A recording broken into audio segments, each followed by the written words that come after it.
there, humans of Earth, wherever you are, wherever you are, whatever you're doing, have you lucky enough to be doing it too? I'm Bushka Blitz. Welcome back to channel. If you're new around here, stick around. There's 3 weekly streams giving away tanks every week. We have lots and lots of tactics, tips, and win rate guides, as well as standard reviews and a few derpy funny moments as well. Today we're going to be having a look at this tank in particular, the fantastic FV4202.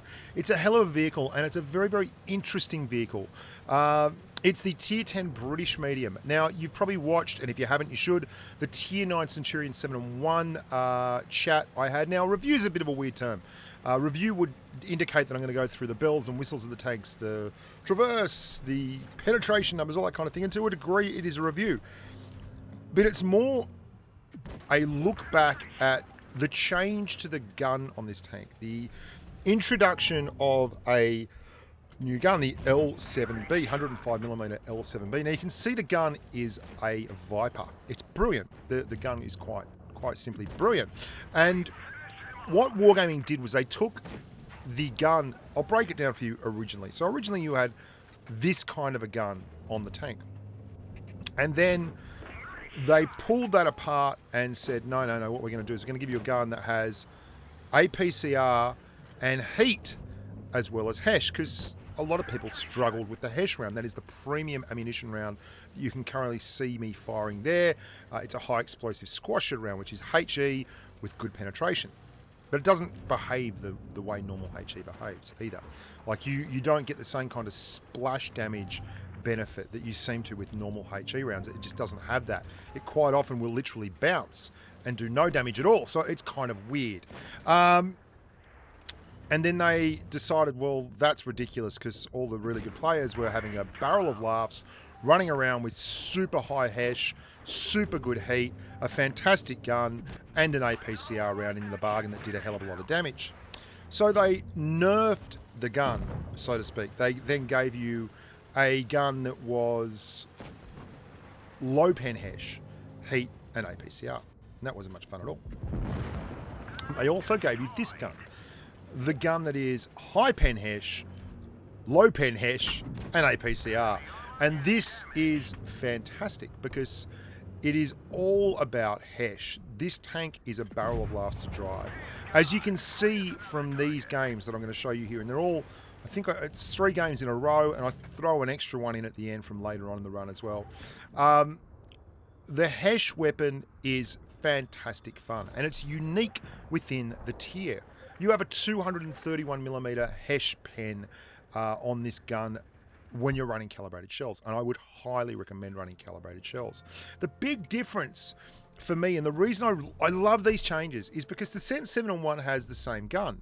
It has like a 1.7 rounds less per minute, which is a lot. Okay, that's like a big dose of DPM, big drop in DPM for the 7-on-1.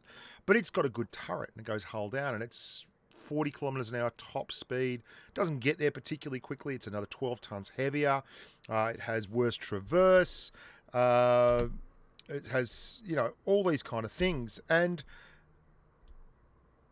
yeah, it works beautifully well for its tier. At tier 9 and seeing tier 8 and the occasional tier 10, it can still perform.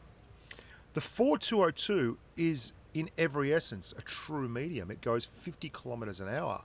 It has lovely terrain resistance. It moves across the ground very well. It only weighs 50 tons. It has a very low profile. It's got a startlingly good chassis armor profile, like the upper glacis and the lower glacis are very, very knife-like. And the gun is exceptionally good. On the move firing and everything is excellent. And I'm going to show you this game here to let you know that even though the 2 tanks, and this is my main point, even though the 2 tanks have the same gun, they both have this lovely unique playstyle. The Cent 7-on-1 is not going to run around like this tank and get to these flanks as comfortably as it does in the 4202. It's not going to be able to brawl and move around the place exceptionally well. It's very much a fixed position that can take advantage of bigger, slower tanks, but is not the Viper, the quick-witted, very, very fast twitch athlete that the 4202 is. Now, the 4202 has a terrible turret.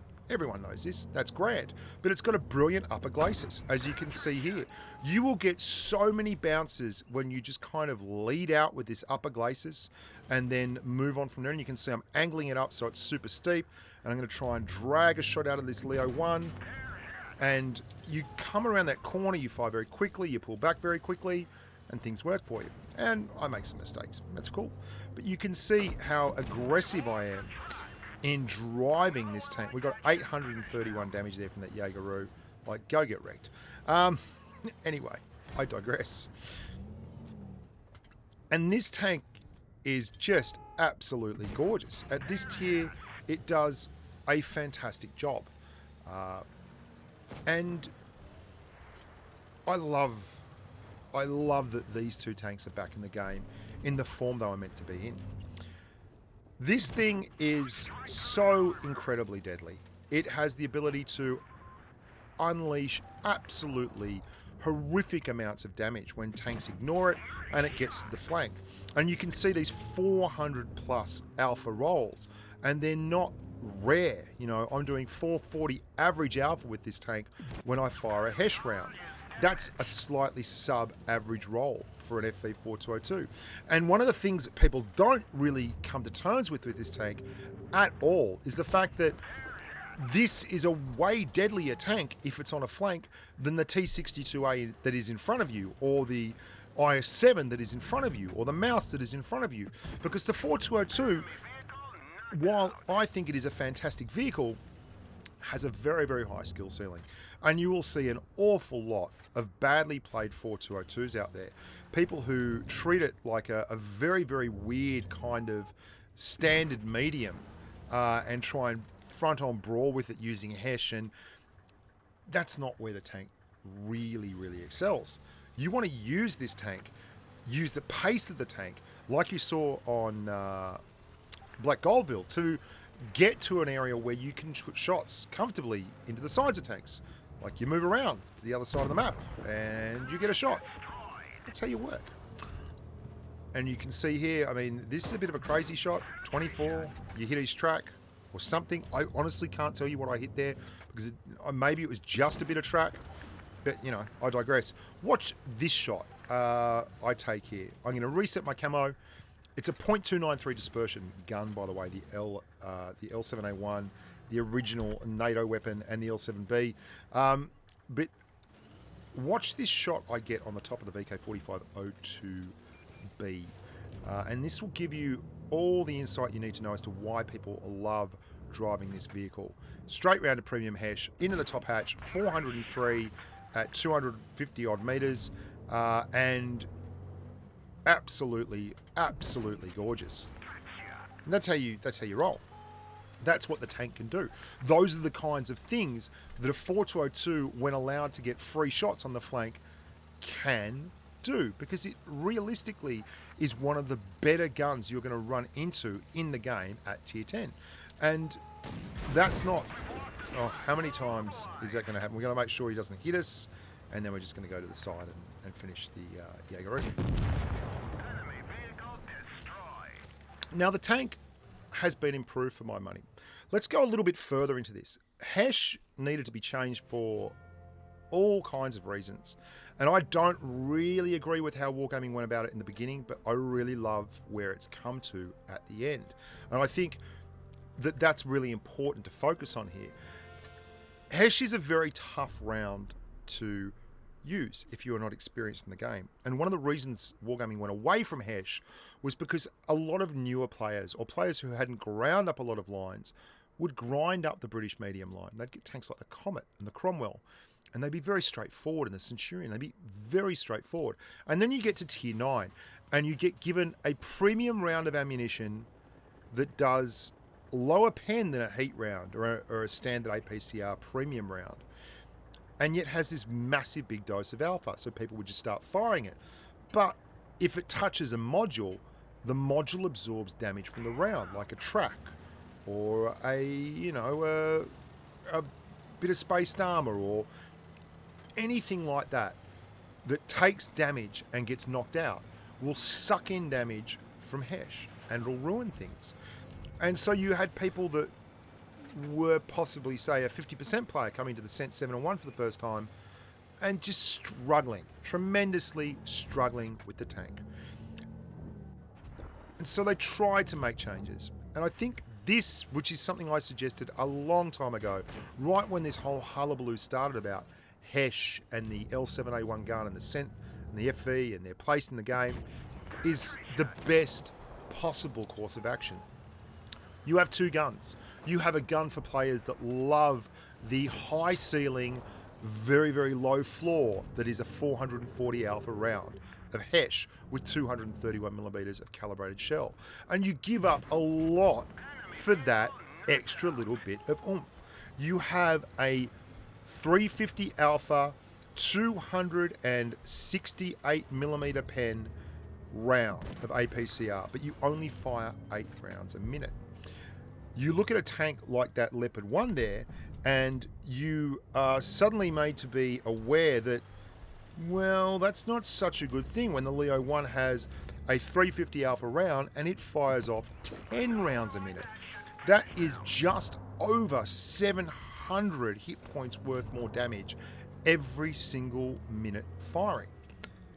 But of course, this is the tank that allows you to be a lightning fast medium that can still trade with heavies.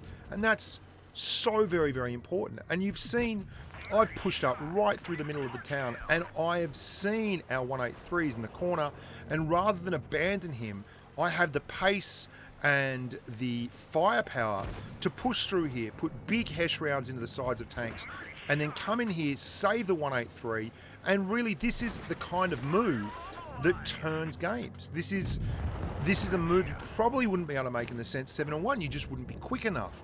You wouldn't have that agility. And the 4202 covers the ground in a gorgeous fashion.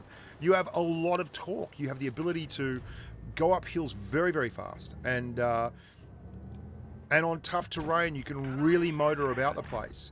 And that gun just never stops working. And there's that Upper Glacis again, just doing things that Upper Glacis don't do for a lot of other tanks. I'm really, really happy. I'm really happy with this tank. I think it's become a one-of-a-kind vehicle in its tier, much like the Cent 7-1. And even more importantly, you can see the variance between the two tanks. So you have this gorgeous tank at tier 10, the FV4202, and you have the same kind of tank at tier 9, but not the same, that has a much better turret and goes hull down and uses 10 degrees of gun depression like this tank, but can actually bounce shots at the same time. And if it gets caught brawling, is in all kinds of trouble because its DPM is woeful if it can't pen with Hesh. These are the kind of things that make me like and love the game, in fact. They're the kind of things that really bring me back time and time again.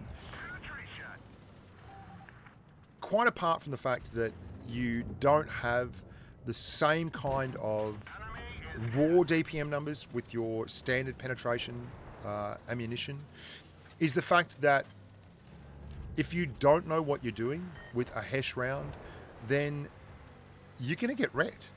And here I am with Bro Dude Leg on Naval Frontier, and Bro Dude would be very, very happy for me to tell you that he has a 57% win rate. We were talking about it in Discord today. Anyway, I digress. And you can see I'm getting all these Hesh shots in all these videos. And I'm swapping ammunition constantly. Like, I don't know if you're noticing this, but I am swapping my ammo loadout constantly between Hesh and APCR.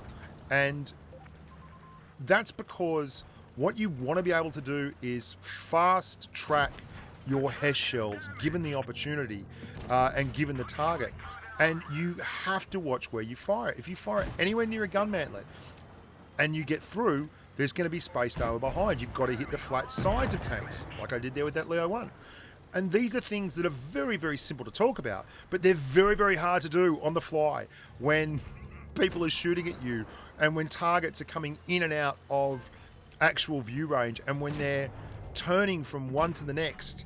And You know, you see an AMX-50B and you think I can Hesh the side of him, but an IS-7 drives out in front of him and you can't fire a Hesh round there because Hesh will literally do nothing.